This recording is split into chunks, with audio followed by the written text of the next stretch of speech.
আসসালামু আলাইকুম আমার প্রিয় ভাই বোনেরা, আপনারা সবাই কেমন আছেন? আশা করি সবাই ভালো আছেন। আমিও ভালো আছি আলহামদুলিল্লাহ।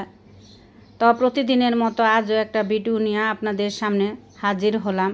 প্রথমে আমি মাছগুলো ভাইজা নিতেছি। আমি আজকে শসা দিয়ে পাঙ্কাশ মাছ দিয়ে রান্না করব, তবে শসা দিয়ে ইলিশ মাছটা খুবই ভালো লাগে। তো আজকে যেহেতু পাঙ্কাশ মাছটা রান্না করবো, তাই ভাবলাম যে পাঙ্কাশ মাছ দিয়ে সব তরকারি রান্না করে ফেলি। তা আমার ছোটো মেয়েটার জন্য আমি আবার 2 পিস রাখবো, ও আবার শসা খায়, তরকারিটা খায় না। তো এর জন্য আমিও একটু বেশি করে মাছ দিছি।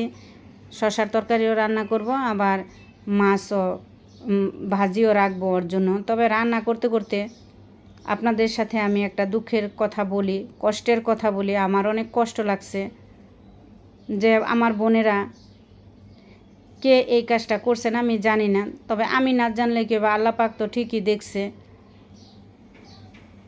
আমার এই ছোট্ট চ্যানেলটা থেকে কোন বোন জানি, বোন বা ভাই আমি জানি না, আসলে না জানি না, কিছু বলতে হয় না, 3টা সাবস্ক্রাইবার উঠাই নিয়ে গেছে। তা আমার খুব কষ্ট লাগছে যে আমি ছোট্ট একটা চ্যানেল,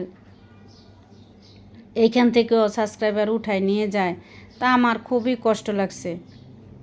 তা আমার বোনেরা ভাইয়েরা যারা এই কাজটা করছেন, প্লিজ আর করেন না।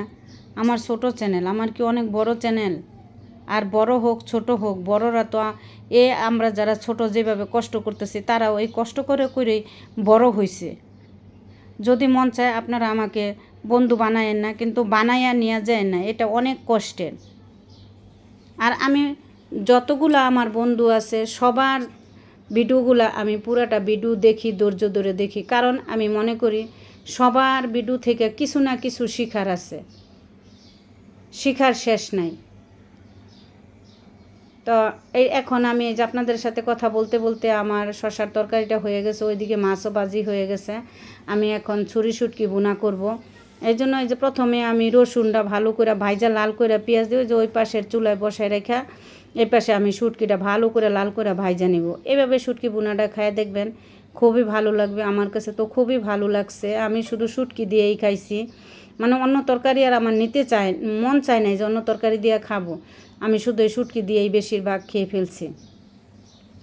তো দেখতে দেখতে যারা আমার ভিডিওটাতে এই পর্যন্ত চলে আসছেন, তাদের কাছে একটা ছোট্ট একটা রিকোয়েস্ট, প্লিজ আপনারা একটা লাইক দিয়া দেখতে থাকুন, কারণ আমার যেই পরিমাণ ভিউ হয় সেই পরিমাণ লাইক হয় না। প্লিজ আপনাদের একটা লাইক দেন। আপনাদের একটা লাইক আমাকে অনেক দূরে নিয়ে যাবে, আমারে উৎসাহিত করবে।